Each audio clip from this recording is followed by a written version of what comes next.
Hi, everybody. Welcome to the second segment, episode 296 of Sold with Updike Pugh. I'm Jeff Updike. I'm Weston Pugh, and today we thought we'd talk about some of the indicators and some of the factors that we think might affect both buyers and sellers this year in this market. Do you want me to go first, Jeff? Either one. You want me to do one and then you do one, or how do you want to do that? Yeah, that'd be a good idea. Okay. So the first thing I think that we're going to see is I think that we are going to see both buyers and sellers, and I say sellers because they're going to become buyers, realize that 6 to 7 is going to be the new norm as far as interest rates. We just heard the Fed in their presser this week talk that they are not changing rates. And I think that this is going to be the new norm. And bygone are the days when everybody was hailing that they were going to get a 2.8 for 30 years. I think that they have realized if they don't buy, that the appreciation will continue. Yeah, I would agree with that. I think there is a mental factor that people are kind of accepting the new norm on that. I think the one of the other factors that we're going to see is that there is going to come a pressure within people that bought a home 10 or 12 years ago. That so let me back up one step. People buy and sell property every 7 to 9 years on average. Okay. That was before interest rates went down and were artificially low for so long.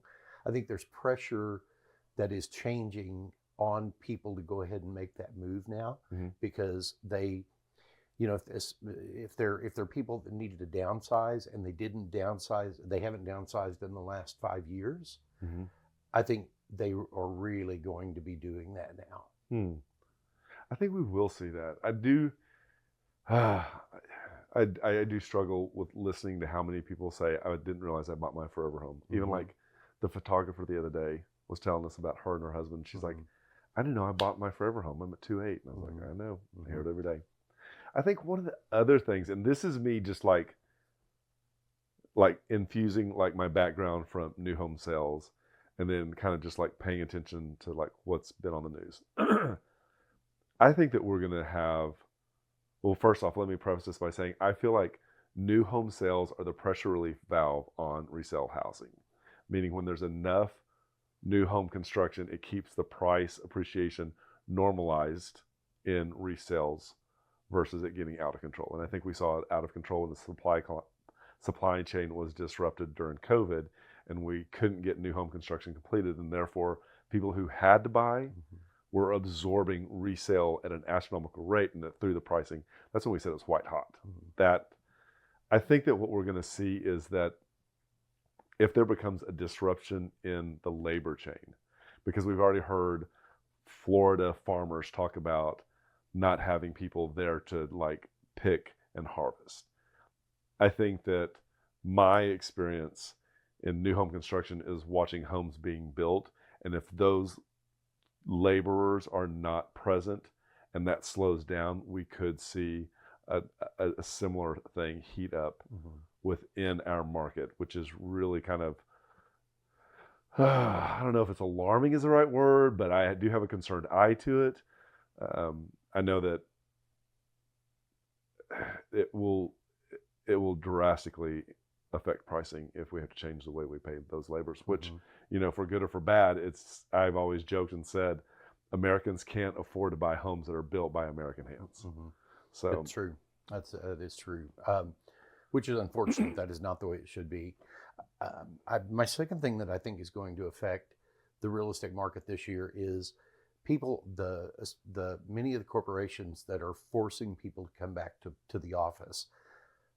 A lot of people made geographic housing decisions based upon the fact that they have been remote for the last 5 years, freedom, 4 years, and I think, you know, people are you know, a lot of people are not going to give up that job. You know, yes, labor force had this big collective feeling of no, we're not going back, putting their foot down. I don't think they're going to have that for a lot longer, and I think they are going to be forced to start that migration again. I agree 100%. I mean, we had a client that moved back to California because all of a sudden we were just showing clients yesterday that it's a 3-2 now for him. She's still lucky enough to not have to go into the office. But yeah, I think that is going to make a huge shift, and some of those people may have to give up those 2 8s or find a new job. And some of the locations that they live in do not support the lifestyle that they're accustomed to. Yeah, and I don't think the job market's going to support I don't think there's going to be, we're already seeing big companies go through rifts, reduction in workforce, which is really corporate speak for we're just going to trim the fat. Right.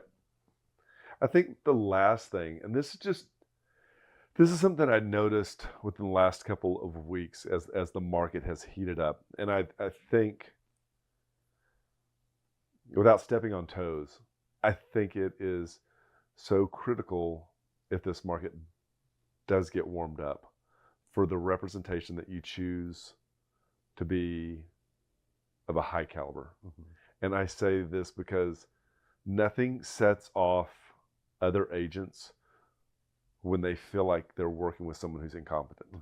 And I say this, we had an instance where one agent could not even figure out how to book an appointment on our listing. And we walked backwards and forwards, and I say you walked backwards and forwards trying to make sure that we had set it up and it was right, and there were other agents that were booking it, yet this individual doesn't know how to book an appointment. Then when they make an offer, the offer came in and it was poor. And I think that if you're not vetting your agent that you want to use to the same caliber that you would an investment banker or a cardiologist, then you should think about that, because this is the largest financial transaction you're probably going to make in your entire life. And if the response when you ask, why did you get into real estate, is, I just needed something to fulfill me. I've got a little extra free time. I love to look at houses. It looks easy. I just do it part-time. These are huge red flags, and you should step away from these. I think that is one of the keys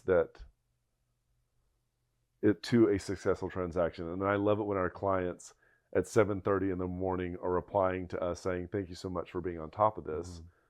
I think these are elements that, with the technology and the way that it's changed, yes, it has to shut off at some point, but I think that there are ways that you and I work so differently that it is required for you now in this market to be with an agent or a group that is on top of it.